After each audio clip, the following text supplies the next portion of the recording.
He thought his brother was just being kind until their unborn children started disappearing one by one.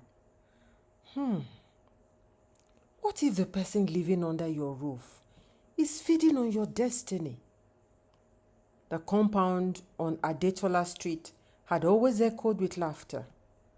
But after Tunde got married to Boluwatife, a new kind of silence began to live there. It wasn't the peace of a happy home. It was the silence that creeps in when something unseen walks amongst men.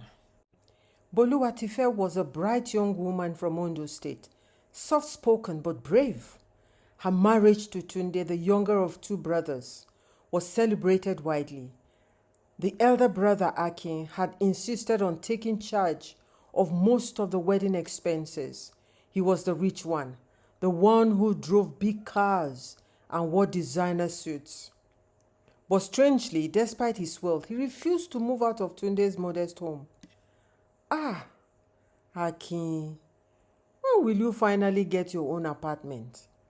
Tunde once teased, laughing as they watched a football match. Akin smiled without blinking. Aburo mi, this is home. Until I marry, I'll keep staying here. Besides, I can't leave my only brother alone. Boluwatife smiled politely, but something about Akin always unsettled her. The way he stared at her stomach each time she mentioned wanting children, the way his eyes glimmered strangely whenever he bought her gifts. Boluwatife's first pregnancy came after 6 months of marriage. Joy filled their home. Tunde sits with Bolu in excitement with his hand on her stomach. Please subscribe to this channel, turn on your notification bell, like and comment. Thank you. And even Aki congratulated them. The next day, Akin bought Boluwatife her favorite snack, bananas and peanuts. Boluwatife, he said with his usual charming grin, you must eat well for our baby. Akin, her husband's brother, smiled every time Bolu got pregnant. Do you know why? Because it's always food for the gods and promotion for Akin. Bolu ate the bananas and peanuts Akin gifted her gladly. That night, she woke up in pain, screaming as blood soaked her wrapper. The baby was gone. The next morning at the hospital, the doctor found nothing wrong, no particular reason for the miscarriage. Sometimes it happens, the doctor said gently. But Boluwatife felt deep down that something wasn't right. The same thing happened again. Second pregnancy, the third pregnancy, and every time, Akin somehow appeared with that same bananas and peanuts. And each time she ate them, her womb would empty itself like a cursed river. This is witchcraft too. Witchcraft Pro Max. The worst kind of witchcraft. After the third miscarriage, Boluwatife stopped speaking much. She prayed more. She cried more and began to dream strange dreams. She often saw a dark figure standing over her bed, chewing something red and whispering her name. Unfortunately, Tunde and Boluwatife thought they were miscarriages, but someone or something was eating their children to stay rich. One Sunday morning after service, Pastor James called Tunde and Boluwatife to the church office. He said quietly, your problem is not natural. In your home lives one who drinks from your womb. One who uses your unborn children as sacrifices for wealth. Boluwatife. Tunde's heart froze. His eyes darted to his wife. Pastor James continued, The person gives her bananas and peanuts every time she's pregnant. Each time Bolu eats the bananas and peanuts, the baby is sacrificed. This is why he refused to leave your home. But the Lord will expose him soon. Boluwatife began to shake, tears running down her face. The pastor placed a hand on her head. The next time you get pregnant, pretend to eat the bananas and peanuts, but do not eat them. The Lord will show his power. That night, the house was filled with uneasy quiet. Tunde did not know what to believe.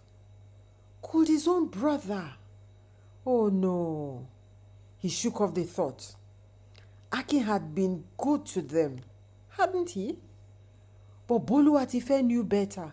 She felt it, an evil presence that hid behind Akin's smiling face. And when she discovered she was pregnant again, she did not tell anyone except her husband and the pastor. They decided to wait and watch. Months passed. Then Akin noticed her round belly one morning. "Ah, Boluwatife," he exclaimed with his usual grin. "Finally, oh, this one must stay for us, oh." He disappeared that afternoon and returned with, you guess what? Bananas and peanuts. Boluwatife smiled faintly. She took them and thanked him. That night, when Akin came to check on her, she told him she had eaten everything. Akin smiled. He was pleased. But Boluwatife secretly trashed them in the bin behind the kitchen, whispering a short prayer Pastor James had taught her. That night, for the first time, she slept peacefully. But Akin did not. At midnight, strange screams echoed from his room. Tunde jumped out of bed, heart pounding. The cries from Akin's room grew louder, mixed with a sound like choking and growling. Tunde banged on Akin's door, shouting, "Akin, Akin, what's happening?" No answer. Boluwatife stood behind him, clutching her chest. "Jesus, Tunde, something is in that room." Then Tunde forced the door open and he froze. Akin was on the floor convulsing. His eyes rolled back and the room had a foul smell and black smoke. He screamed words that made no sense. "Give it back." "She did not eat them. She did not eat them. Give it back." Boluwatife fell to her knees crying. "Pastor said this will happen. He's fighting the power that feeds on our children." Tunde stood helpless, tears filling his eyes. "Akin, what did you do? You are my brother." Akin's voice turned strange, like many voices speaking through him. "I was told never to lack blood from your house. She was the chosen vessel." Tunde stumbled backwards, shaking. "Who told you that?" Akin laughed bitterly, his body jerking. "The covenant. I can't stop now. She's pregnant, and the boy belongs to me." Before he could finish, his body went still. His eyes widened as if he saw something invisible dragging him. He screamed once more, and then silence. Tunde and Boluwatife ran to the living room. The clock struck 3 a.m. and the lights flickered as if the house itself was gasping for air. Please subscribe to this channel, turn on your notification bell, like, and comment. Thank you. A loud bang came from the ceiling. Pictures fell, doors slammed, and the curtains began to move without wind. Boluwatife clung to her husband, praying in tongues, calling on the blood of Jesus. Then, suddenly, everything stopped.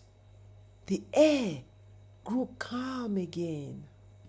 In the morning, Pastor James arrived. He looked at Akin's pale body on the ground and sighed. "The spirit that fed on your womb, Boluwatife, has been defeated. But the punishment of Akin will be madness, not death. He must live and see the God he mocked. They prayed over him for hours until he began to wail like a wounded child, calling out his mother's name who had long been dead. From that day, Akin was taken to a mental home in Ibadan.